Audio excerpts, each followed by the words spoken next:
Hello, Sandman Nation. As always, so great to be back here. And today we once again welcome the greatest pinch hitter since Lenny Harris. And yes, in case you're wondering, Lenny Harris has the all-time lead in pinch hits with 212 and is generally considered the greatest pinch hitter of all time. But he is certainly no Brandon Lewis. And I am so excited to see Brandon here and to get into it. So let's not waste any more time because it is time to enter Sandman Sports. Not only do we have special guest Brandon Lewis back for another appearance today, but of course, we also have my best bud, my partner in crime, my reason for having no head on my hair anymore, the one and only, the incomparable Mr. Pat Klatt. How are you both doing today? And did you both get the Lenny Harris reference? Did that ring Nope. true with you guys or not? No. Okay. Unfortunately, not God, aware of that guys, guy. he's like the best pinch hitter of all time. Yeah, oh man. And it's not like he I'll have played to in the look into that. 1800s. He played like in the last like 20 years, 30 years. He played for the Reds. That's very interesting because That's probably why I don't know him. Yeah, probably. Well, probably not the last 20 years. He probably played the last 30, 35 years, we'll say. But well, that was all while I was paying very close attention to the NL Yeah. Central. So yeah. the fact that I'm not aware of him is I kind think of he played for surprising. the Mets for a while. Yeah, he was great at pinch hitting for sure. Just like you, Brandon. So good to have you on again. Appreciate it. And let's just jump right into the random questions of the day. Brandon, you know the drill, and you actually get the this is my first favorite. question. Yeah, you get the first question today. So I'll ask it, and then we'll give you a few minute or so to think about it while I go to Pat. But since Halloween is this week, and as our listeners will notice, we definitely have a Halloween themed podcast on tap here today. So we'll start with this one. If you had to be haunted by one celebrity ghost, who would you want it to be and why? All right. Yeah. So we'll give you a minute to think of that. And Pat, all right, dude, yours is a very just it's not a wacky, crazy question like sometimes I ask you. It's very straightforward. And I'm actually very curious what your answer to this one is. Here you go. Okay. Would you rather compete on Survivor or on The Bachelor? Ooh, that's a good question. I don't know. I don't like to survive. I don't like having to eat random bugs and shit like that. So give me The Bachelor, because I mean, come on, who wouldn't want to be surrounded by like 25? I haven't women watched The Bachelor in years. pretending to like you. Me. Yeah, it's not my type of show. I mean, if I was The Bachelor, I'm sure I would make an exception and enjoy it. That's haven't what I'm watched saying. it. Like I'm not one of the 25 dudes. That's The Bachelorette, right? This is The Bachelor. Right. The Bachelor. Yeah, you get to be for sure. Yeah. I think that would be fun. I probably would go with that too. Just I watch Survivor occasionally. I don't watch every season, but I'm actually watching the one right now. Dude, it's tough. I mean, it's legit. It's not easy to do. Not eating. It looks like it'd be fun. Sleeping on. I think it would. I think the competitor in me, I would enjoy like the times when you're actually doing things, but 95% of the time, dude, I think you're just sitting around starving. I would bored, rather cold. do like The Amazing Race or something. You know, I don't like absolutely under extreme. Yeah, like we watch every season of that. I don't know how good I would be at it. Yeah. Pretty good at driving and like directions, but like when they get like into a city and they're like just running and they can't figure out where they're supposed to go, I like internally I definitely panic because I don't like running. And the entire time I was running, I'd be like, I really hope I'm running in the right direction because I don't want to turn around and run back. Yeah. I think I would do fine on any of those. My downfall in The Amazing Race would be the challenges that they have with heights. I don't do well with heights. And so if it's skydiving or walking across some beam high up in the air, I would have a problem with that. But I definitely have a touch of that. It's random. Sometimes I'll get up high somewhere and I'll be like, this is a big problem. And other times it doesn't bother me whatsoever. I haven't exactly figured it out yet. Yeah. Okay. Sometimes it's all good. Are you like a roller? Can you do roller coasters and stuff?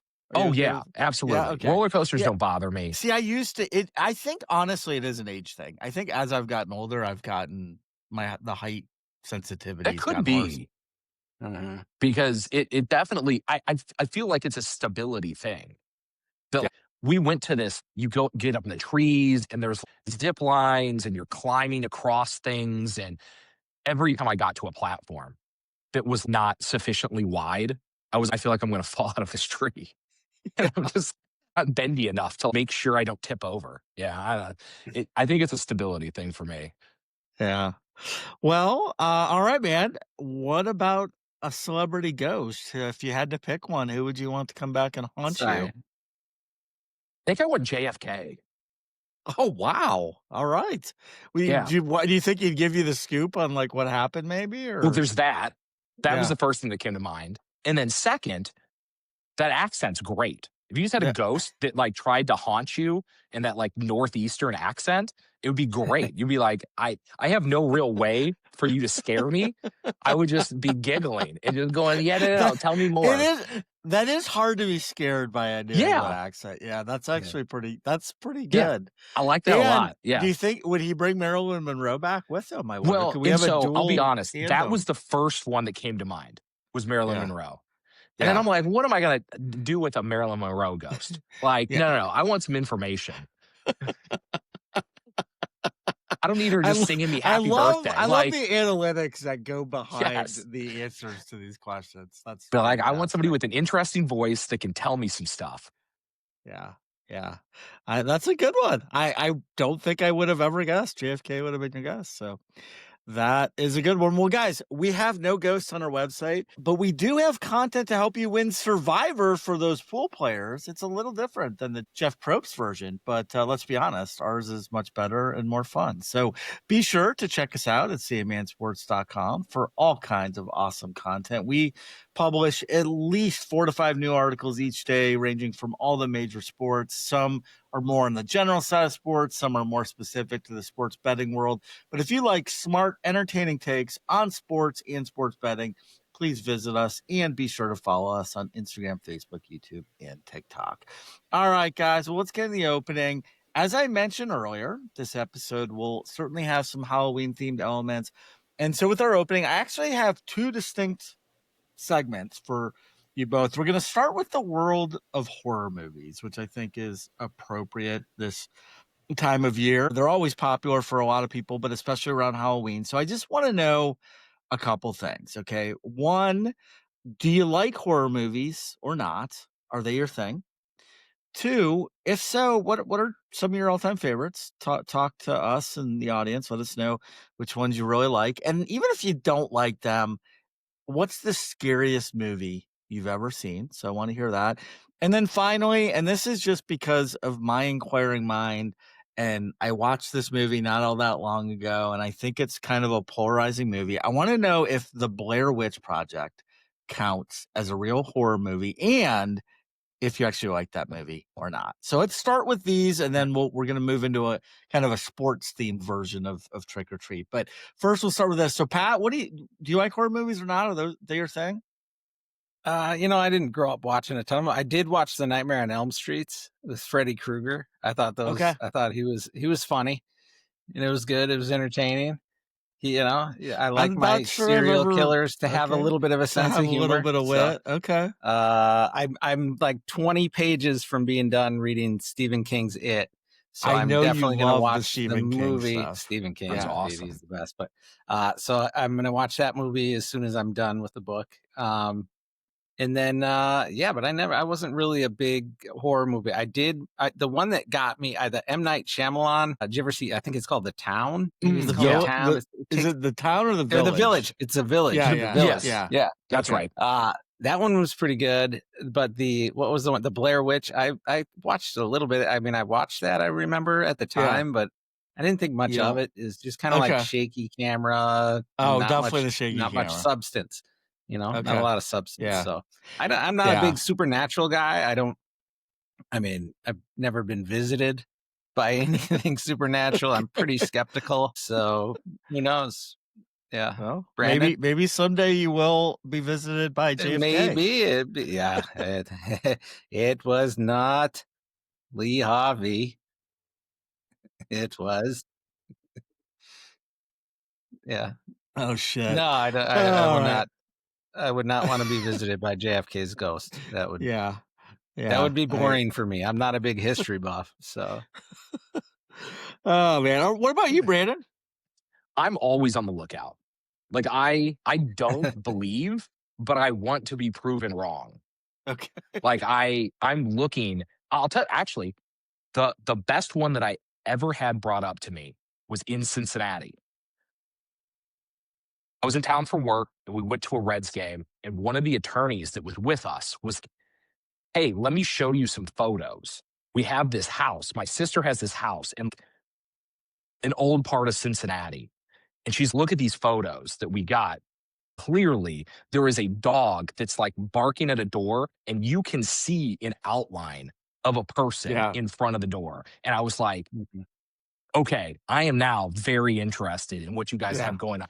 Because like Photoshop. I want to be. It might have been. I mean, this Yeah. was way back when there was a lot less photoshopping going on, but I just go, I don't really believe, but I would love to have it happen to me because I want to get Wow. rocked like I that. Yeah. I do Yeah. not want it to happen to me ever. Like I never want to say it, but I absolutely believe in ghosts. I've talked to enough people that I trust and Yeah. believe that have seen or experienced things. We had dinner with some friends, or not friends, but kind of acquaintances, and this guy, he ghost hunts. Like he literally goes and ghost hunts, and he showed me a picture of literally this ghost walking upstairs, and it was just, I mean, you could just see like outline, and it very well might have been photoshopped. I don't know why this guy would make that up or do Brandon, if that, I but die soon, I'm gonna come haunt your house just so yeah, you Perfect. have That's a yeah, what I little, need. I need so you somebody to get to come prove experience it. it. Yeah. yeah, Yes. you know what, that's And very in nice of that you, Pat. vein, That's very nice of you. I've Blair Witch is the only movie that has ever actually rattled me in any way. It It was like the perfect really, time. I was yeah, 14. It yeah, was back. We didn't know if it was real or not. yeah. Like I went with my uncle and he just went like, "There's this movie. It's like found footage." And we just sat down and watched it. And when the last scene happened, my Oh, insides felt weird. You just yeah, walked out of the movie and you went, "That was wild." And then obviously the next week, then obviously all of the notoriety starts and you find yeah, like, "Oh, okay, it was all," and you go, "Okay, fair enough." But I love watching them. I don't really get to because my wife is not into it whatsoever, yeah, yeah. but I love Same. the old school ones, like Yeah. the Okay, Halloweens, the Friday the 13th, those really early ones that were out when I was a kid. I just loved how cheesy and kind of scary or jump scary they were. They're always so much they're so different than every other kind of movie they that are. way. I So, will I say I do ever since I watched The Shining and I'm in hotels and it's quiet and I'm in a hallway, I mm, think of the when the elevator doors open and oh the blood flowed out and the oh, two little yeah. yeah, twin girls are sitting at the end of the hallway. dude, I yeah, always get a little irked in a quiet hotel hallway. That's a good yeah. that is like a genuinely unnerving movie as It well. Yeah. it absolutely is. It absolutely is. So for me, I think a distinction has to be made because I cannot stand nor stomach like gory movies. So Mm, Friday the 13th, Nightmare on the Elm Street, Texas Saw. Chainsaw, like yeah, I don't like those. I can't do those. But if it's just a scary movie, I do like those. So like Sixth Sense. By the way, have you guys ever seen the movie Stir of Echoes with Kevin Bacon? That came I out. think so. It literally came out like within 3 months of Sixth Sense, and it has a very similar premise, but it just Sixth Sense blew up, and so I'm telling you, check it out. Great movie. It it's just really good. Very interesting movie. Got some Okay. supernatural elements to it, but if you like Sixth Sense and you like some scary thriller type movies, it's awesome. I But yeah, saw. I love those types of movies, and I don't get like The Purge. I really liked. I thought that was scary but interesting, and even like the Scream movies. And I Know What You Did Last Summer are like right on the edge for me because there's some gore there, but Yeah. like I can like stomach that enough and handle that, and I do find those to be somewhat entertaining. But that's about it as far as the scariest movies. My parents, when I was 16, they left for the weekend. They're like, you can just, you're old enough, you can stay home by yourself. I don't know what the hell I was thinking, but I made the mistake of watching The Shining. And yeah, I did don't think I slept all That'll weekend. do it. It was a long weekend. I mean, that is a scary movie. That is a scary movie. So probably one of the scariest ones I've seen. Although I will say, when I was just out of college, I tried to impress a girl who really liked horror movies, and she wanted to watch Candyman. So I'm like, sure, let's watch Candyman. Oh shit! I mean, that movie, that is a scary, gory, freaky movie. So it may have paid off for an evening or two, but it definitely not sure it Just sitting there really biting helped. the inside of your cheek the I mean, entire time. oh my god, it was yeah, it was scary for sure. And then yeah, Blair Witch Project. I actually, when I first watched the movie, I loved it. I thought it was very good, very unique. I thought the ending was great. But then as I rewatched it a couple times, the people just annoy me. They make dumb decisions. The woman especially is kind of annoying, and I'm kind of ready for them for that ending scene Yeah. where it doesn't end well for them. You want her to die. But it's a well done movie. Yeah. Yeah. I don't think I'm ever going to watch it again Yeah. unless Nicole wants to watch it for some reason, or eventually my son it would have to be somebody very specific who goes like, I really want you to watch, because there's just certain movies that you see and you go, I'm just going to keep that memory. And that's one of them that I just went like, I saw it on opening night in a theater. I'm not going to like watch it on my phone later. Like Right. it's going to ruin it for me. You'll have to Right. be at the mercy of hotel TV, which I've discussed That a wouldn't be lot on bad the either, show. to like Yeah, be and in it'll be on the one of the movies on, then you'll watch it. yeah, like an inherently creepy area, and then go like, oh, let's go ahead, and that's not a bad plan. Like something where maybe it could actually stir something up again in me. All right, guys. Well, let's move on to the second part of the opening here, and that's the more sports focused part of it. So we're about 2/3 of the way through college football season, which is sad to say. We're about halfway through NFL. So I want us to share our own version of scares, tricks, and treats from the football season so far. So we'll start with the first question. We'll all go around the horn, and then I'll ask the second. What is the scariest thing to have occurred this season in college or pro football so far? So you can interpret that however you want. Could be a team just doing awful, scary things. Could be a brutal injury, a player performing really bad. Could be a dumb decision by a coach. However you want to interpret scariest thing to have occurred this season in college or pro football. Pat, what do you got there? I went with either the Ravens' terrible start, but then I started thinking about college, and I was like, Arch Manning. That's a Those are scary both start. scary. And Yeah. then I remembered Penn State lost to Northwestern and UCLA. So those are all very valid. That was my number one. Yeah, Penn State's been pretty scary. I didn't think anybody could tell Florida State to hold my beer, but they definitely did, man. I mean, it's been bad. What about you, Brandon? What's been the scariest thing for you football wise? We can't hit an under to save our lives. I have done nothing but watch teams score points for weeks. No matter how much the line moves. Should have been listening to the pod. 2 weeks ago, I lost one on somebody taking a intentional safety to end the game, to go over by a point. That's tough.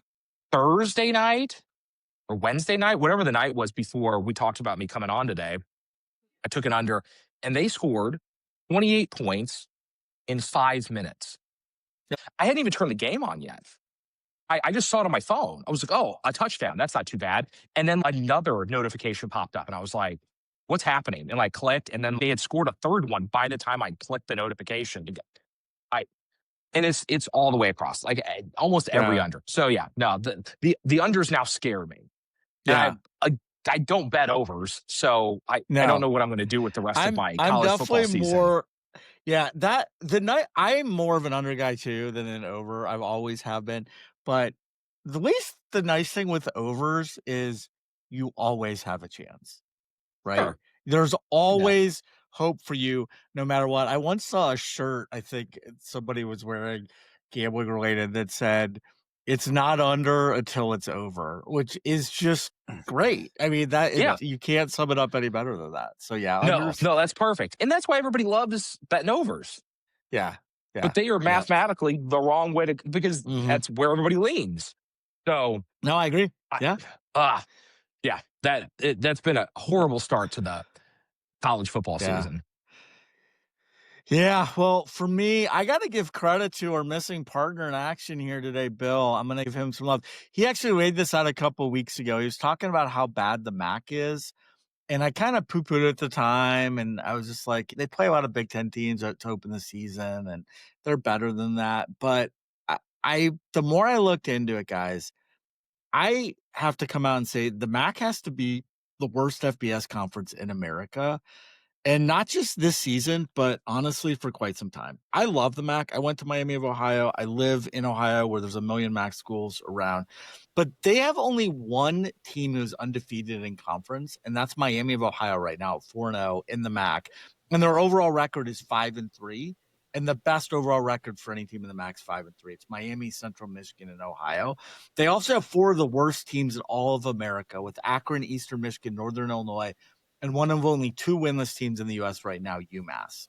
The whole conference is just terrible. I would pick any other conference to beat the MAC heads up from top to bottom. And that's just this season. If you go back historically, since 2009, guys, they've had four winless teams that went the entire season without winning again. Kent State last year, Akron in 2019, Miami in 2013, Eastern Michigan in 2009, and most likely UMass is going to do it this year. They're just terrible also in bowls. They have won 40% of their bowls the last 10 years and 35% the last 20 years. So you can talk all you want about Maction and Tuesday night games and their explosive offenses and all that, but the MAC is awful and they are scary bad. And that's my choice today on our Halloween episode. MAC is Does always bad. seem that way. Yeah. Yeah. All right, number 2. What is the sweetest thing you've seen in football so far, pro or college? So something just so sweet to experience. Could be underdogs rising, could be an incredible player team, could be a comeback in a game, whatever. Again, interpret it however you want. Pat, what do you got there? Yeah, mine is the emergence of the once forgotten quarterbacks. You got Daniel Jones, Sam Darnold, Baker Mayfield. Hopefully tonight, you got Mariota. Look at that, the Mariota comeback quarterbacks. reference. It's the season of those comeback quarterbacks. So that's for me. That's the sweetest thing this year in football. It's just to see these guys who are passed off start to make it happen. Yeah, mine's very similar to that one. What about you, Brandon? For me, unfortunately, because they just destroyed my team's season on Saturday, but Vandy's just fun to watch. Like to have a team that has that sort of pedigree, like actually be good, not just be like skating by, but like be winning games. It's impressive and it's really fun to watch when it's not your team that's getting disemboweled by them. Hope they keep it going. It's been quite a fun time. Yeah. It's a fun story. I thought about Vandy. You guys know I love Indiana, that whole story, Kurt Signetti, Francisco Mendoza. But I'm actually going to the program. I'm going specifically one of the guys you mentioned, Pat. I'm going with Daniel Jones and the Colts. I could expand it to the Colts because I think they're kind of a sweet story too. But I just love a good underdog story. This guy was thrown to the dogs, basically signed with the Colts, thinking to be the backup to Anthony Richardson. He's now 5th in the league in passing yards. He's above guys like Baker, Jared Goff, Josh Allen, Jalen Hurts. He's thrown only 3 interceptions all year. He's truly been polished, calm, confident. He's got his team at 7-1, best record in the AFC. They're the highest scoring team and second highest yardage team in the NFL. Yeah, he has Jonathan Taylor. That certainly helps, but this guy has just been great. And an easy schedule. It's been fun to watch. Yeah. It's been fun to watch. Yeah. They very well could get the number 1 seed and make some noise in the playoffs. That's huge. Yeah. Yeah. All right. Last question on this. So finally, fast forwarding to the end of the seasons here, what would be the biggest treat for you to experience or see? So could be a team winning the championship or Super Bowl, a team making the CFP, somebody Heisman, however you want to interpret it. But no homer picks, so we can't say anything related specifically to our hometown. So Pat, what do you got there? Yeah, the treat for me would be to see a team like Texas A&M make a run and win the national championship. I don't know if you watch this Casey Concepcion, the returner for them this last week. That kid is electric. You got Elko, Coach Elko. Yeah. It's a good hire. I mean, this It's a fun The team that A&M you is want to they're a root for because different they've team. been Yeah. dumped on for years. So Yeah. give me A&M if they can make a run. I think that would be fun. Just I give me love some that. parity. I'm I would tired of be the all same over teams. that. I agree. So, What about you, Brandon? I want to see two SEC teams play for the Natty. Oh, I don't wow. care All which right. two. The worse the better, to be perfectly honest. The two most unpedigreed SEC teams that get into the playoff, I like to see them make it all the way to the end and play each other. All right. Just Well, put some yeah. dominance out there, I and mean, they might have 6 of the 12 the way it's going right now. you, They're you just you never know. Obviously, them and the Big Ten are going to split a bunch of the spots, yeah. but yeah, it'd be nice if they just go in there and dominate, and somebody like Vandy and Ole Miss get to the end of the thing or something, Yeah. and like Dude, if that would Vandy just be makes it, holy shit. That would be the yeah. story of the decade. Yeah, and that's kind of I would love to see an Indiana versus Vanderbilt CFP final, but I'm actually not gonna go there. I'm gonna go somewhere similarly. Mine's around the Heisman Trophy. So no Vanderbilt player has ever been invited to New York as a Heisman finalist, Oh, and only one Indiana player has, and that was running back Anthony Thompson back in 1989.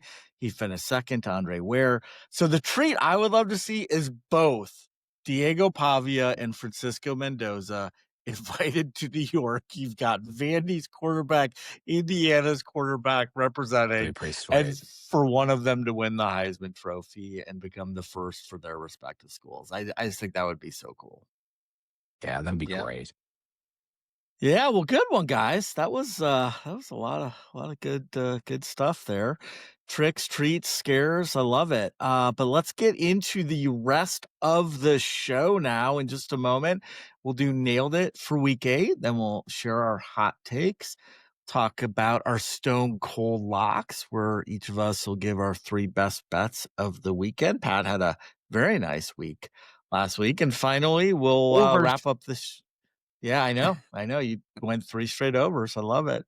Finally, we'll wrap up the show with a spooky top 5. And of course, we'll have plenty of fun and shenanigans along the way, including Pat and Brandon doing their best Statler and Waldorf impressions from the Muppets. I will take on the role of Fozzie Bear.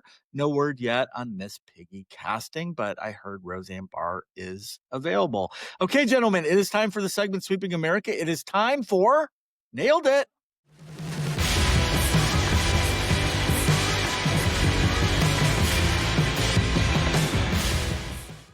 We are back for week 8, and I will do my best Bill impression in just a moment. But first, just wanted to remind everyone that we still have the listener competition every week. If interested in trying to win a free trip to Vegas, just go to cmansports.com for more information and how to enter this week. Now, normally I would tell you right now who won in week 7, but this past week was a little odd because we don't have the final yet. And that is all because Bill had to ask a soccer question, and those 2 games are tonight. And of course, soccer is causing problems for us and slowing us down.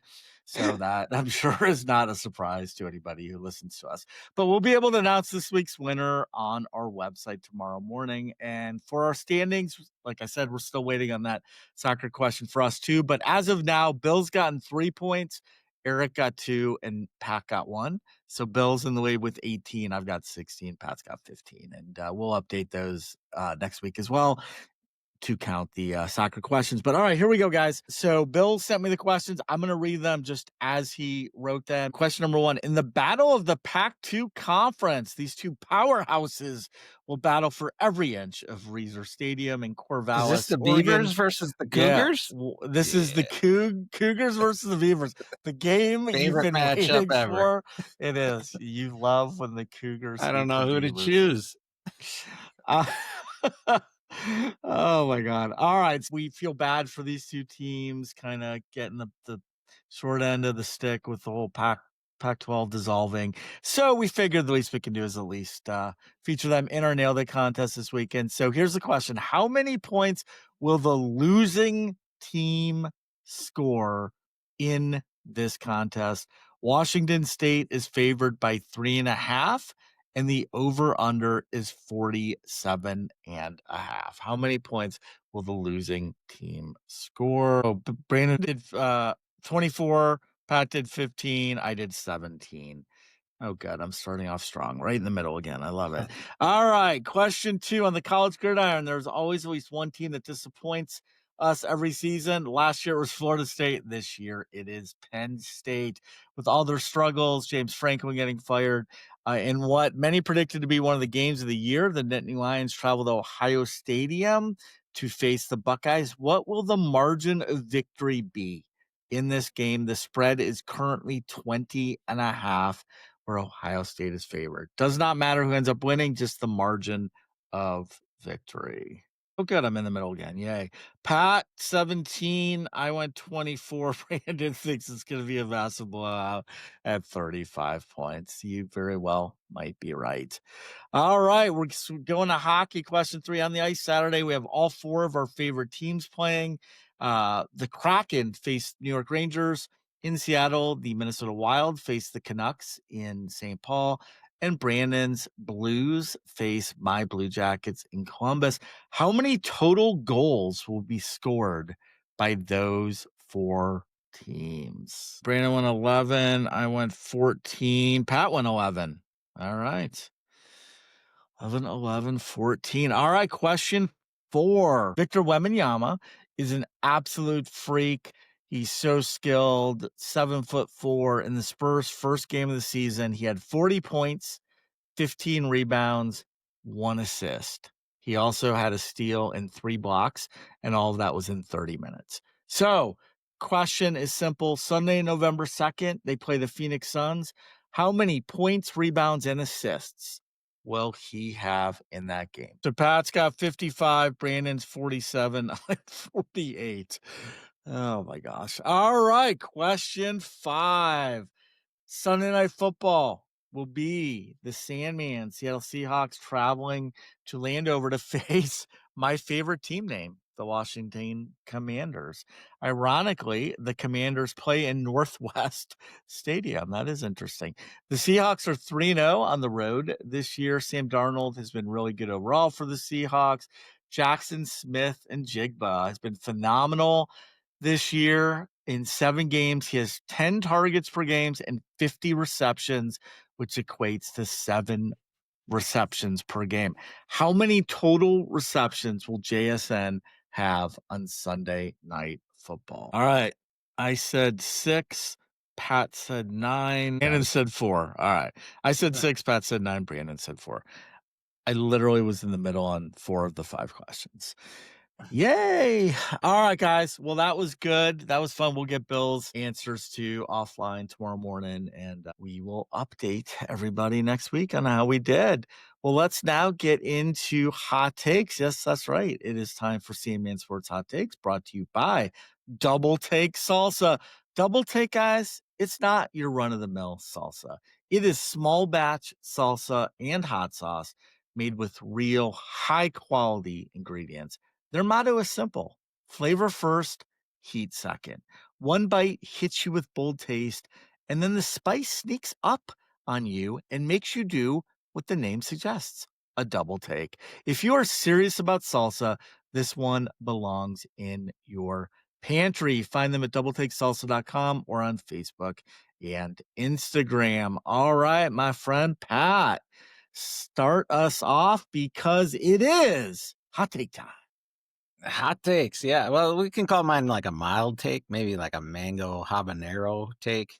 But I found myself. I mean, I have a few of these games every year, but you ever have one of those games where halfway through the game you're thinking to yourself, I should do this full time. I should be a full-time gambler.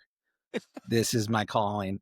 And then all of a sudden it just switches on you. So You're like, thank God I Texas, quit. Mississippi State, that was a terrible beat. Oh, this God. week. Mississippi State was rolling, and I was like, yes, called it, knew it. I'm a genius. And then it went to OT, and that was all she wrote. So, I mean, that was crazy. Yeah. but I get those games every once in a while. I'm just like, God, halfway through, you're like, God, this is a lock. This is too much, too easy. Anyway, baseball has been brilliant. The games have been great. Yamamoto pitched an absolute gem. Got to watch that one. He seems to get roughed up a little bit early. So if you're doing some in-game betting, once he gets past that first time through the lineup, he seems to settle down and 2 complete games in a row is super impressive. The one thing I didn't like about the game the other day was the stand up to cancer in the middle of the game with the Jonas Brothers like singing a song, and it's almost like a 7th inning stretch, but more horrible. I mean, I get it. Cancer sucks ass, but stopping the game to remind everyone that it sucks is not the right time during a baseball game. I don't get this stand up to cancer thing. I'm sorry. I hope we don't get cancer because I'm knocking it, but it it was fucking brutal. And then it was such a terrible song too. And then my last thing is North Carolina almost took down number 15 Virginia. Do you think Bill Belichick went for 2 in the first overtime because he was tired and wanted to get home and finish dinner before 5:30? So he had enough energy to smush later. Or he may have wanted to get home to see his girlfriend. Yeah, exactly. I think he's like, it's almost dinner time. Let's get this going. What are we doing? But hey, that's actually impressive for Belichick. That's his first like marginal victory. Yeah. You know, Yeah, for being sure. competitive in a game. But that's what I got for mild takes this week. Love it, man. Mild takes brought to you by Pat Clutch. Hot takes. What do you got, Brandon? Double take salsa. I think there's something broken with defenses at both college and the pro level. I'm beginning to think that we're heading down the road of some sort of rule change or something. It just, these games, I sit and, watch 6 at the same time, and maybe one of the games is the defense actually stopping the offense from moving the football. It's just at what speed are we moving down the field? And you just watch, and if you have anything where you're trying to root for something not to happen, regardless of the conference or in the NFL, if you're playing bad teams or good teams, I have a hard time picking out a team that has played any consistent good defense. Everybody does it for a quarter or maybe a whole game, but it's getting completely out of hand. I don't know if it has to do with how they're calling penalties, but there's no way that one of these vaulted defense, the Ravens from the early 2000s, it doesn't work now. I don't know what they got to do, or maybe that's just what they're trying to build. Is just, hey, we're score points. Everybody likes to see points.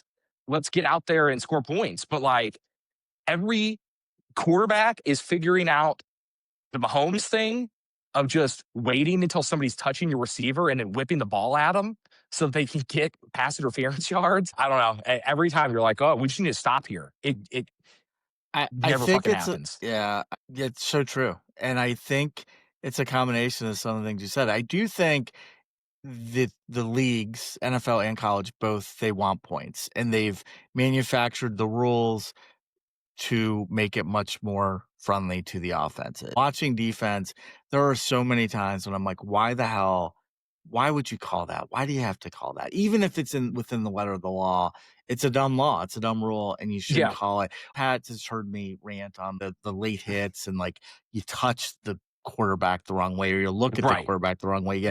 Those are dumb. But even just some of the pass interference ones, they're just so ticky-tacky. I think that's part of it. And then the other thing I think that does play a role in that, I think the defenses are much more tired than they've ever been because you're seeing so many teams go for it on 4th down more than they ever have before, which is extending drives. Injuries are piling up for some of these teams where you're strolling out guys off the street to cover Jamar Chase.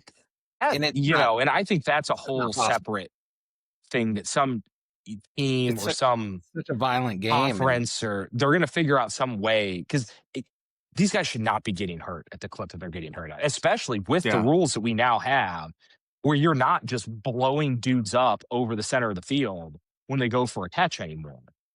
Like you're having these like tissue issues and ligaments and 12 guys on the defense, 11 on the offense. See what happens. That'd be a blast. Just have one guy wear a different jersey. Someday they might do that. Yeah. That might be interesting. Man, I wish I had Brandon's hair. Look at that hair. I should put some product in my hair. So good. And then My other one goes in kind of the same lane that I just this no defense is creating more losses for big teams. And I love that we are not just watching four teams just bulldoze everybody they play. It makes Saturday so much more fun to just turn on every game and go like, this one could Who just go knows? sideways. Like, who It knows? is so much less predictable now. You're right. Yeah, it is so much fun. And I get it for the teams that are used to winning every game almost every year. It's got to be rough. For a guy that was from Mizzou, where we just take 3, 4, 5, 6 losses every year anyway, fuck it. Everybody else can join in. Like, it's a blast to just watch teams just get randomly overpowered by a team that just locks in for a week. It keeps me I coming love back it. and watching all day. That does make it much more interesting for sure. Yeah. I love it.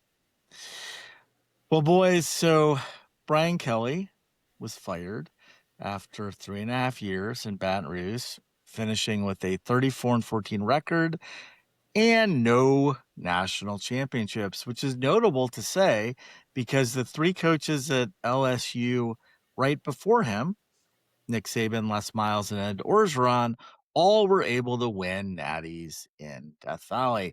So I'm going to just come out and say it. Brian Kelly is the most overrated coach of the 21st century. Despite having resources, loaded rosters, rabid fan bases, and no excuses, he still always finds a way to come up short. This isn't about one bad year or one bad loss. It is a career-long pattern of getting blown out in big games, dodging accountability, and somehow still getting credit for being a top-tier coach. I don't get it.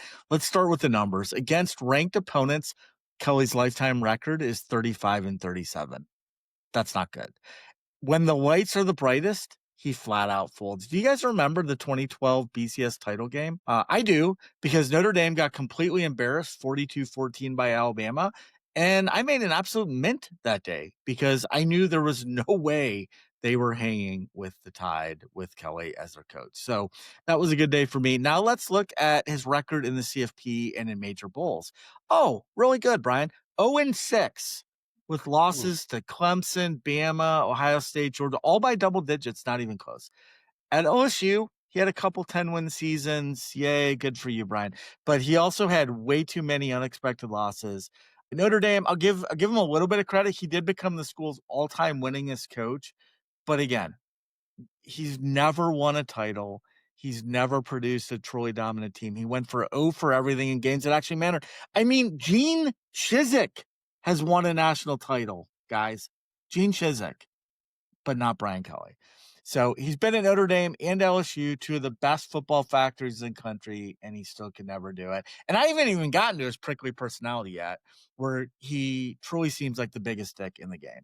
He's so overrated. I really hope he does not get a job at one of the open Power 4 schools right now. If he can get a job at a MAC school, great.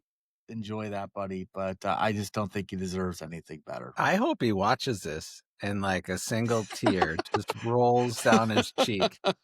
And he's like, even Eric Bierman's hating on me. Hey, yeah, I'm sure he would be very sad, in my Yeah. opinion. Oh my God. All right, guys. And then real quick, so I'm a little upset with the Bills and Josh Allen because similar to what Brandon was talking about, I had the under 46.5. It's one of my best bets last week.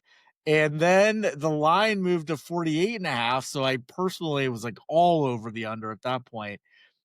And they ended up winning 40-9 because the damn freaking Titans scored toward the end, and just because the Bills were just so damn good, Pouring it on. dominating. Just So if you yeah, would, but if only you would have listened to the pod last week. I know, I And my didn't. Stone Cold I know. lost. But I totally went against you. yep. But I do have a pretty penny in the Bills winning the Super Bowl, so it was nice to see them break their 2-game losing streak. And guys, a couple fun facts. The Bills are undefeated after a bye week under Sean McDermott. They're now 9-0 since 2017 after the bye week. Allen joined a year later in 2018, and so they're undefeated with him as quarterback too. They're 8-1 against the spread in that span as well. So I think that's a nice little betting nugget to keep in mind next year, or if they end up getting the number one overall seed in the playoffs, where they'll get another week off. But what I really want to shout out here, guys, is this. Yesterday, Josh Allen became the all-time league leader, now posting the most career games with one passing touchdown and one rushing touchdown in a game. He's now done it 46 times in his 7.5-year career. Yeah, I mean, that is really impressive. So I do have a question for he you was on guys, my though. fantasy team before I got chopped. Yeah, he's phenomenal. By the way, I got chopped this week. I just got chopped. Oh, you got chopped? Did you? Oh. Yeah. That's I'm not happy with it. I My don't think brother it's was quite official worried about that yet, last night. but I'm 99% sure I got chopped. So, all right, but here's my question.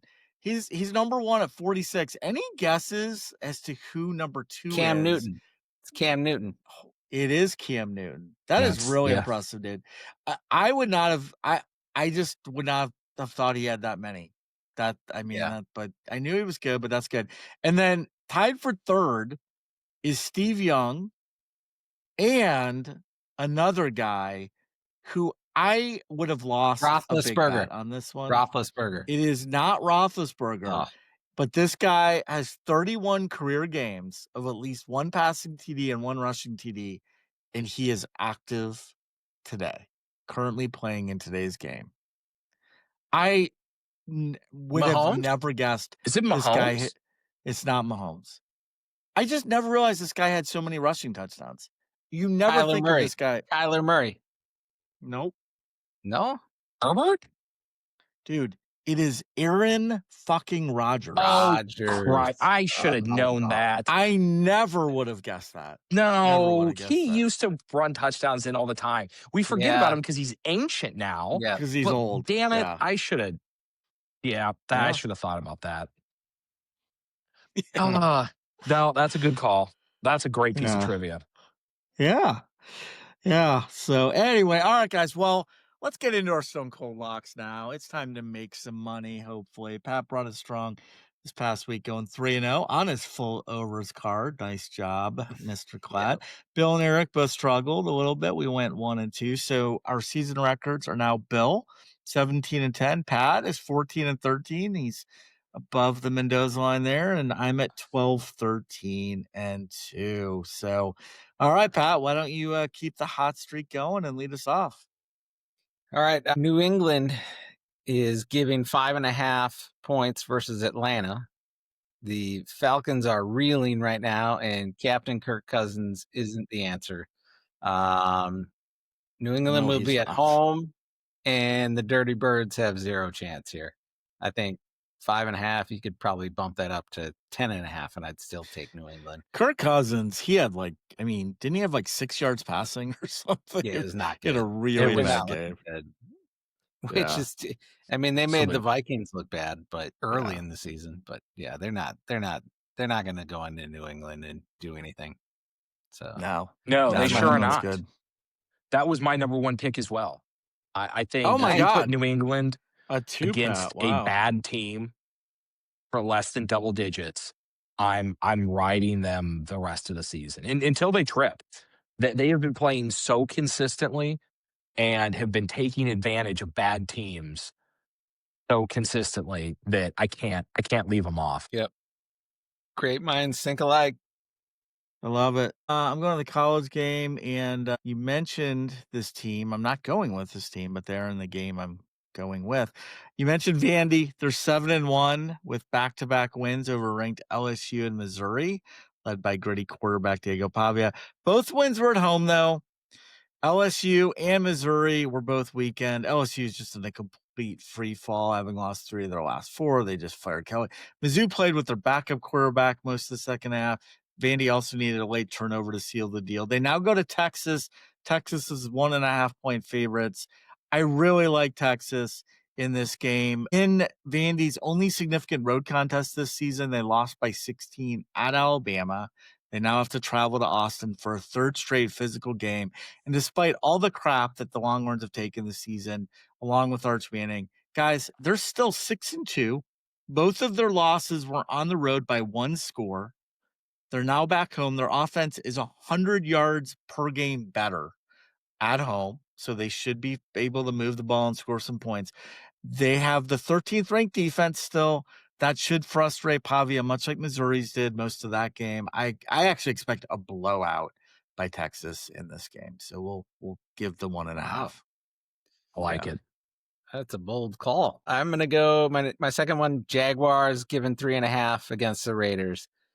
Raiders, and it's in Vegas, but Raiders are the worst team. Period. And Jacksonville has had some rest after their bye. I don't think the Raiders will lose by less than 15 points the rest of the year. They're trash. Pete Carroll, what were you thinking coming back to coaching? Just give up the dream. So yeah, Jacksonville's my lock. What was the number line on 2. that? 3.5? That's 3.5. Yeah. Okay. At Vegas. Okay. Yeah, that sounds good. Brandon? I've got to hex your team, Eric. I'm taking All right. Cincinnati plus 2.5. I think coming away Wow. from that Jets game. I can't And believe you would touch that team after that game. But oh let's hear the rationale. Wow. yeah, I think Scoring that points. Yeah. They're doing the fine. Bears are not, as obviously we just watched them completely fall apart against a The quarterback that a Ravens. week ago wasn't able to move the ball at all. And I think that their defense is just so bad that Cincinnati's offense is going to be the only good side of a team on the field in that game. If you're going to Okay. give me points with that, I'm Yeah. going to take it. I've got I hope you're Cincinnati right. rated higher than Chicago, and they're at home. If they're Yeah. getting points, let's go for it. So that's my rationale. Especially bouncing back from, like, you have bad games sometimes. Letting the Jets score 180 points in the fourth quarter, it just happens to people sometimes. Like it, I can't imagine them doing that again. Like, you have to learn something from Yeah. that. So I'm going to jump back on the Yeah. wagon, and I'm going to ride with them this week. I hope you're right. That was painful. Although the whole game, I had this weird. I've watched enough Bengals games to know Yeah. when they're not good, and they're not good this season. And I knew they were going to Bengal up at some point. But, Well, and after we highlighted that Cincinnati and Atlanta were the two risk-reward plays for Survivor, and I watched Atlanta just get thrown off a cliff, I was like, I think Cincinnati's going to get worked here, and we're going to get poked in the eye twice. Yep. And that's sure as hell exactly what That's happened. exactly what happened. Yeah, that was both those were ugly. Well, the Atlanta game was really ugly. I'm going to Tennessee. Tennessee Volunteers. They're 3-point favorites at home against Oklahoma. I like the Vols here. Oklahoma 6-2, but quarterback John Mateer just has not looked the same since his injury. Bill kind of alluded to this last week, but one of the things that makes him so dangerous is his legs and dual threat ability. Since his injury, he's been very different. He's only tallied 36 rushing yards total in his last 3 games. Their offense just seems out of rhythm. Ole Miss dominated them in Norman last week. Their only 2 real road games have been against Temple and South Carolina. Neither compares to what they're going to face at Neyland on Saturday night. Tennessee 6-2. Their only 2 losses, guys, have come against top 5 teams, Alabama and Georgia. Quarterback Joey Aguilar ranks 4th nationally in passing yards. They have the nation's 9th ranked total offense. They looked so good against Kentucky, and I know it's just Kentucky, but Neyland and Knight is going to suffocate Mateer and the Sooners, and I think Tennessee wins and covers very nicely here. Only given a field goal at home, I'm all over that. I like them. Yeah. I like the logic. Good pick. I'm an over guy, but I'm actually going with an under. I didn't go with I didn't go with my Dallas over because it's Monday night and you've scolded me about picking Monday games since we record on Monday. Also, I kind of have an eerie feeling that it might go under because Arizona might finally go under. Yeah, I don't know. Arizona's just really bad. But yeah, Denver versus Houston. Give me the under. It's 39.5. That's a low number. I just feel like it feels like Houston is almost like the Iowa of 2 years ago, where Oh, there's yeah, just that's not a lot of good. points scored in their games, not a lot of offense, slow moving. They're not marching the ball down the field, and Denver can sometimes quiet down an offense, and it's two good defenses, right? I mean, you got two good Yeah, defensive teams, so it feels like an under all the way. So give me the under in Denver, Houston, makes sense. and it's never under till it's over. Until it's over. That's right. Oh, I'm gonna do it. I'm gonna take AC Lane 1.5 on the road in All Buffalo right. in the afternoon Sunday. Woo! Ooh, Put that's my money nice. where I my forget mouth is. it's gonna be a good I game. Wow. I believe that there is something that is inherently broken with Buffalo's offense, and I think the Kansas City defense is going to figure out how to expose it. I'm assuming Wow. we'll probably have a low 35. scoring game. Oh, I was thinking, I almost took the over in that. It's like 50. I think the over is like 49 or 53 or something like that. It's up Right there. now it's at 52. Yeah. And, look, Historically, don't those teams just go to a shootout? I mean, I feel yes, like a lot of times I think that this one is going to work differently. I don't know that Kansas City is all the way back to the high flying score a ton of points, but their defense is running on all cylinders. And the fact that Buffalo can only get like rolling against Carolina, I think they're going to figure out a way to stumble them and take some turnovers and laying less than 2 sounds pretty good to me. So I'm gonna roll with the team that I've Interesting. been outing since they lost those couple of games at the beginning of the year. Go down with the I ship. didn't realize they were playing. That's gonna be must-see TV, man. I'll Yeah, that's be gonna be a glued fun to three that o'clock one. game. My wife is, traveling this weekend, and so I will have all day Saturday and all day Sunday to do absolutely nothing, and I cannot wait. It's is she gonna be a taking Oh, Coop? fun Is she fun taking Coop? weekend. Or you No, just be Coop's like, staying Coop, go here, play Coop's some staying video games. here. Go play your Coop Xbox for 12 Coop hours. will Dad's got to Coop watch will some keep him football. so busy. Oh, yeah. Yeah, no, Yeah. Coop will keep him so busy, but no, Coop's 12 now, so actually, I was just talking to my daughter, Mac, about this, how awesome it is now. Cooper is into football. Like, he will sit he Nice. actually asked me, "When will the pod end so that we can watch Monday Night Football together?" And I said, "Well, unfortunately, you will be having to be in bed, so we won't be able to watch it tonight." But, like, he loves watching football now, so that's kinda cool. So, yeah, he'll watch some of it with me. it's awesome. Nice. Yeah, it's fun. All right, my third pick, guys, big AAC battle. Navy travels to North Texas. Navy is 7-0. They lead the nation in rushing with 300 yards per game. And I'm going to just flat out tell you, North Texas run defense is absolutely horrendous.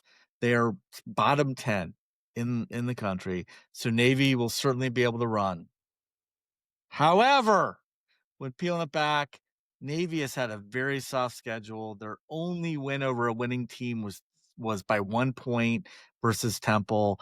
I love North Texas in this game, giving 5.5 points. Navy's they just haven't dominated anybody. They've got a lot of wins, but a lot of their wins have been by single digits. So they're never pulling away from anyone. North Texas, yeah, they're horrendous defensively, at least from a run standpoint. But they make up for it by boasting the nation's number one ranked and most explosive offense. They average 45 points a game, 500 yards per game. Navy's defense is below average. The Mean Green have won their 7 games that they've won by an average margin of 28 points per game. Oof. They just decimate their opponent. South Florida's loss last week opened the group of 5 playoff door for UNT, so their motivations can be high. They're at home. They're giving less than a touchdown against a team that I just don't see having enough firepower offensively. So we're going to take North Texas minus 5.5. The logic. Okay. All right, boys. Well, let's move on to our top 5. And this one It's Halloween related. It's pretty general though. We're gonna leave this open however you guys want to take it. It's simply our top 5 favorite Halloween related things.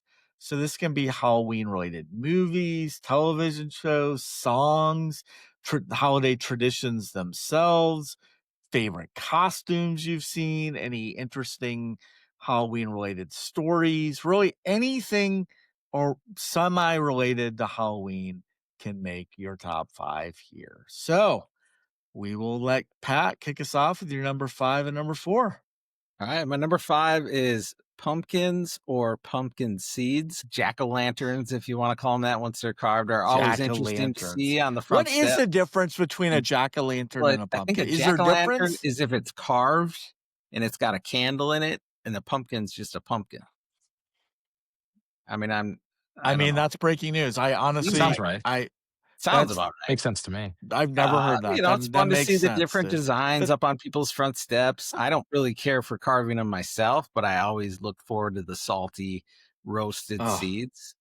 Pop them in love the it. oven, tons of salt, rip through some pumpkin seeds. And then my number 4, I will go with my daughter decorating the house. She gets super excited about it, and I always look forward to her just running around and throwing up spooky decorations, and that's always been fun to decorate our house. We'll go. My wife will always go to the stores on November 1st and get the clearance stuff, and then they're good to go for the next year, and we'll just put them in storage, and then our yeah. house is decked out. So I love that too. When I was a bachelor, I didn't own one piece of that type of thing. I never cared less. It didn't matter what holiday, I never would have decorated it. And if I was ever living alone again, same thing. But I do love decorations. I love Jamie just spent all weekend or yesterday decorating for Halloween, and it's just cool. I don't know. I love seeing it around. It's festive. Yeah, I'm a big So fan that's of it. awesome. Yeah. What about you, Brandon? So my number 5 is just like whenever I'm like the week approaching Halloween, I'm always thinking back to when I was a kid and we were in this giant neighborhood and there were just hundreds of kids. Each year you got to explore a little bit farther away from the house. I like the nostalgia of it. I hate that this is not really a thing anymore. You don't just let kids just go wander miles away from the house. I lived in a neighborhood that was Right. probably 800-900 homes, and you almost cross into another zip code before you got to as you got into early teenage years, and it's such a great memory to just go out with a couple of your friends and just go like, I don't have to come back until people start turning their lights off at their house. That's So awesome. then I remember pair doing that that too. with number 4, just the fun of going through your candy bag when you're a kid and just going like, I'm gonna go out and like I Yeah. said, just wander the entire neighborhood and get just a pillowcase full of just random stuff because you're not even looking when you're a kid.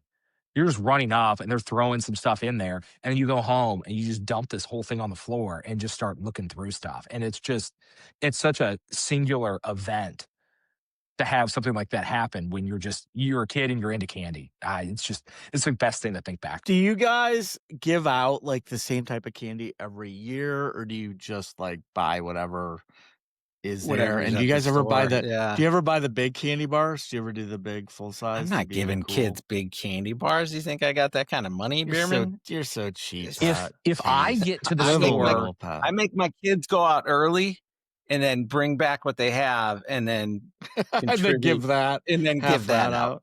Yeah, That's awesome. I'm too cheap. I'm too slow about it. Nicole usually makes it to the store before me and just buys the mix of different stuff Yeah. that she knows that I'll also eat if there's stuff left over.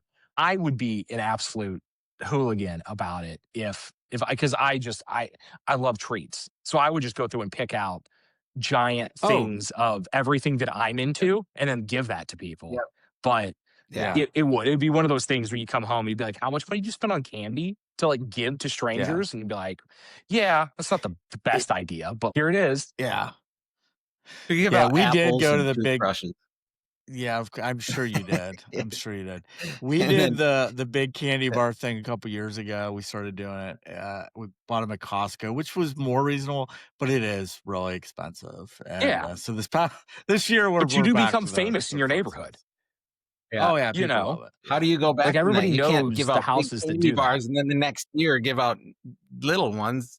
They'll egg your house. I would. Yeah. Perhaps, perhaps. Perhaps. Oh man. All right, my number 5. So I'm gonna go back. I'm gonna start with a song, a famous Halloween song dating back to 1962, recorded by Boris Pickett, reaching #1 on the Billboard charts. Guys, The Monster it's the Mash. Monster Mash. It was a Yeah. graveyard smash. Yeah, I love that song. It's so campy and it's silly and it's just perfect for Halloween. So I can't not smile anytime I hear it. And really the only time I ever hear it is around Halloween. So that is my number 5. And the number 4, it's going back to the 60s for this one too. Childhood classic television show from 1966. I gotta go with It's a Great Pumpkin, Charlie Brown. I mean, guys, you gotta Yeah. love Linus's dedication. He is convinced in the Great Pumpkin's existence, so much so that he refuses to leave the pumpkin patch, where he promptly falls asleep and is finally carried back to his house in bed by his friends in the middle of the cold, frigid night at 4 a.m. Here's my question. Where the hell are the parents and why are they letting this kid fall asleep in the middle of a pumpkin patch on Halloween night? And why are other kids going to save him in the middle of the night? I have never quite understood that. But True honestly, friendship. it is true friendship. The best part of the episode though is Snoopy daydreaming that he's a World War I flying ace and he's like dive Yes. bombing as he's like flying his doghouse Yeah. around, imagining he's shooting up German pilots. It's just awesome. So that's my number 4. Nice. My number 3 is little kids coming to the door. Like little kids, like not the Yeah, smart ass middle schoolers, but the little kids getting into it, and they got their little bucket, and their dad's back it's there the best, chugging dude. his 20th beer. Like, let's Yeah, get moving. But yeah, the little kids. That's what Halloween's fun is, just it watching them totally come to the agree. door every time. Um, and then number 2 is kind of what you were talking about, Brandon. But for me, the memories when you were younger and every year you go a little further from your house. But for me, it was 1991, the snowstorm of Halloween in Minnesota. Oh no, It was really? so much fun. So I'm in 8th grade at the time. I'm going out with a good group, like a good sized group. We got some ladies with us too from my grade school, Oh, and it was a big time. It was a big deal for me. I was fired up. And when we started that night, it had just started snowing. By the time we finished, it was almost to our knees. And because so many people were packing it in and they're like, I'm not going out in this, every house was just dumping candy into and for me, it was a pillowcase. And the thing must have weighed 10 pounds by the end. But we were grabbing onto bumpers and skiing behind cars as they'd like pull around the corner and throwing snowballs at everything. It was the single greatest Halloween ever to happen. And this year it's going to be like that 60 degrees, but that's awesome. it was so much fun. Halloween. So people still talk about it like the big storm of 91 Halloween. And everyone's like, oh yeah, I remember where I was trying to get cozy with the ladies in grade school. I mean, this is what we did. This is a good time. So that's my Love number it. 2. Love it. My number 3 is bonfires in the driveway handing out Oh, candy. it's so good. It's just Yeah. the best. Like when you're a kid, and nobody did that when I was a kid. There were no parents outside. I just You- wrote about that in my six pack. That's true. Seriously, Oh I yeah. literally wrote, Oh, I haven't is read that a this brand? week Like yet. I feel like that is a thing that has sprouted up in the last 10 to 15 years. I think we became heavier For drinkers. sure. I think it's like Yeah. the Gen X and millennial like overlap that go like, it'd be fun. We should be drunk when we're giving out candy to kids. And they're like, we can set fire to something in the driveway. And then like Yep. we don't have to open the front door, or like we can just sit out here and like I I think roast that's so true, dude. marshmallows and get trashed and just have a big bucket of candy to let kids pick out of next to a roaring open Yeah. fire. And I remember when we got to be adults, because it was way before any of my friends had kids. Like this was like early 20s. We should burn shit and hand out candy. And you're like, that sounds like a great idea. Like nobody's getting kids to walk around door to door. So let's just sit here and drink beer and give out candy to people. And it was like splitting the atom or something when we figured out that you could spend an entire night doing that. And it's still just so much fun. Like it's just the best. So Yeah. that brings me number 2 TV show. The Simpsons Treehouse of Horror series, every year Oh, having a new nice. one is just Forgot about that. it's been Yeah. amazing since I was a kid. It was always fun, and they just keep going and they keep coming up with. Obviously, it gets old over time, but the nostalgia of it, I always go back and still watch it most years. I haven't watched the show like week to week and forever, but I almost always go back and watch the episode they put together because it's so much fun. Yeah. Nice. Good call. Those That's are good. awesome. Yeah, so my number 3, I'm actually going to a sports memory of football game for this one. And I'm cheating a little because it technically was played November 1st, but we were at a Halloween party that night because it was a Saturday night. It was just like this year where Halloween's Friday night, and there was somebody was still having the party Saturday night. And it was back in 2008, Texas Tech versus Texas. You guys will remember this game, I'm sure. It was undefeated 8-0, number 2 Texas visiting Mahomes, right? undefeated No, 8-0, that's number early. 6 Texas Tech. No, it was, I don't know. Graham Harrell was the quarterback for Texas Okay. Tech. I know that. I don't know who Texas's quarterback was, but it was number 2 versus number 6, both undefeated teams, back and forth game. Well, it wasn't even back and forth. Tech got up to a huge lead. Texas came back, took a 1-point lead with like 90 seconds left. Tech comes down.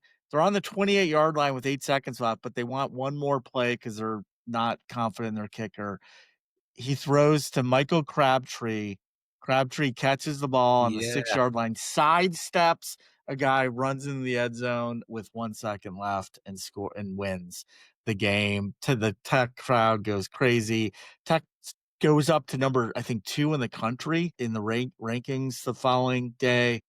They ended up losing later in the year and plummeted. But it was just one of those games I remember watching, thinking this was awesome. And I was dressed in costume, and so I always just related to Halloween. So that's my number Nice. 3. Number 2, Pat, is yours. Baking pumpkin seeds.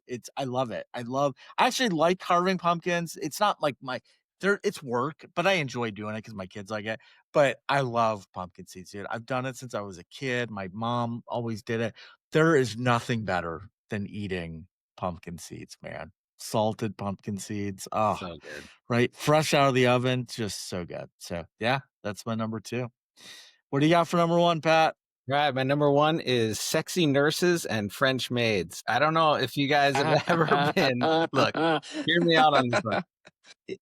It's if you in Madison, Wisconsin, they are known for a few things, and one of them is Halloween. They do Halloween big.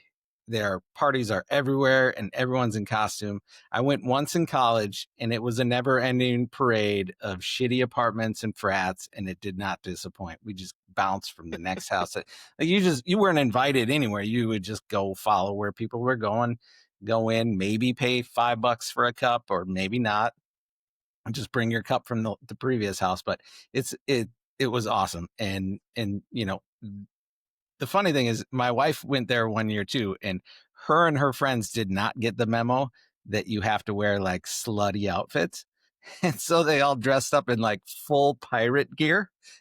and, Oh God. and these girls were giving them the business because they were walking around the house and they're like, what are you supposed to be?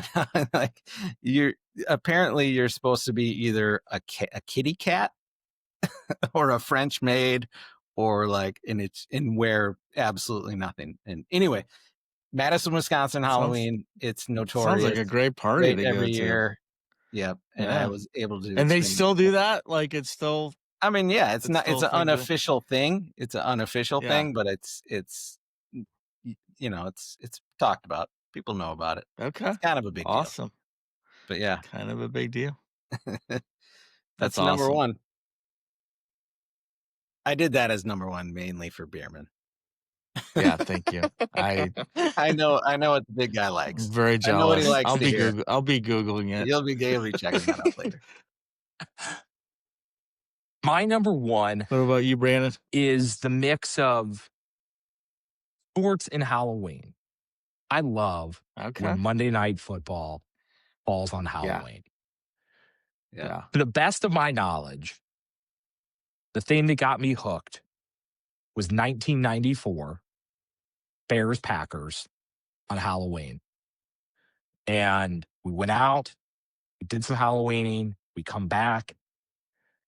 Monday Night Football is getting started, and it is a shitstorm. It's raining, it's crazy wind. I remember a punt that ended up going backwards. The wind just took it and blew it back over the punter's head. Was And that the game where the guy jumped out of the stands to catch the I think field so. goal? That's what I've always remembered. I've never went and found it. Coolest thing I ever. think that Yeah. was the same game. I Yeah. remember that was a Monday Night Football game with the Bears Packers. I knew that, Yes. and I And remember. I think it was on I Halloween. oh God, I think that dude, was I more will I never recent. think- I forget don't that think game. I think that was post 94. You said Was it? 1994? Yeah, that That's had to the be Googling that I post. did earlier. I do That's think that was past 94. Yeah, the one I'm okay. thinking of. Yeah. But I think that was a Yeah. Bears Packers game. And at some point, those two got paired together. That dude just, because Yeah. they kicked it dead down the tunnel. And he just Yeah. leapt out of the stands and Yeah. caught the ball like he Yeah. was coming off the back of a jet ski or something. Like I mean, it was. I- I couldn't believe it. It was It was unreal. crazy. The amount of I mean, it fear wasn't that you have much to have past in 94, you but to Yeah. think Yeah. about that Oh, for yeah. the entire game and go like, the way this is built, if they kick it I think I can jump and just for it to happen and go like, I'm going for it The fact that before he any of your friends actually can grab you and succeeded stop in it. you. I Yeah. know. It was That was crazy. But yeah, no, it just, I was 9 years old. You know, I was just like falling in love with everything football to begin with. And then to have that happen on one of my favorite nights of the year and it be just this crazy game has always just stuck in my head when we can. And now we have things like Thursday night football and stuff like that. But there's still something just so amazing about Monday Night Football still, even with all the other nights of the week that we've taken over. To have Halloween fall on it is just one of my favorite memories of Halloween. Yeah. I love it. I don't know. I think Nicole's off think I camera over found here, it. and she just goes, she hears me tell that story, and she goes, "That was the night I was supposed to be born." He was born Oh, November really? 8th. So she was like 8 days late, but famous Monday Night Football game happening while her mother's trying to get her born, I guess. So it looks like the Bears, it was the Bears Packers game. It was September 11th, 1995, it looks like, where this guy so it was just a jumped year out later. and kicked it. So it was just a year later. Yeah, that's what it looks like. Yeah. Well, that's probably how they got field married goal. in my brain, being that close together. Did they and being a say? kid. Did they say he broke like an ankle or? I mean, you got it. That's quite a fall. Yeah, I don't know. It does not say if he broke his ankle or not, but yeah, that I will never forget that. But I thought it was later than 95. I would have guessed it was later in the 90s. So guys, my number one, it's simple and it's every parent can relate to this. It's the rite of passage, and it kind of goes to what Pat was talking about. This really hits, I think, when your kids are like young, from like 3 to 8. But it's just walking your kids around, holding their hand and trick or treating. I love it. I'm sad because now Cooper's 12. He's beyond that. I mean, he still trick or treats, but he doesn't need his dad hanging around anymore. And I'm never gonna have a kid to do it. Maybe grandkids someday, but we're Grandkids. never gonna have Yeah, a you kid can do do it it. with your And grandkids. it's just there is just something about walking your kids around at that age from like 3 to 8. They get so excited when the candy gets dropped in their bag, and then you go home, you count it, you look at it, all that. And Brandon, I know you're just getting to start on that We're journey getting now. started this What's your Friday. I was gonna say, so what you got a costume for your kiddo? Yes. What are they going as? Yes. He's going as Jack Jack from The Incredibles. Okay. Oh, that's good. We Oh, that's had cute. him, my Okay. brother had a Halloween party Saturday night. So we got a dry run of it to get him dressed up and get us dressed up. It turns out the first year that we had a dog, we went to a Halloween party and we dressed up as the Incredibles and Hank as the dog from the Incredibles. But we still had those costumes. And Ellis just looks so much like Jack Jack. We're like, this is perfect. We have the Wow. costumes. We just got to get him a costume. And it was great. We got some great photos. He even tolerated wearing the mask and just sat there and just let us take photos. So it's gonna be awesome. Friday is gonna be a blast walking him around.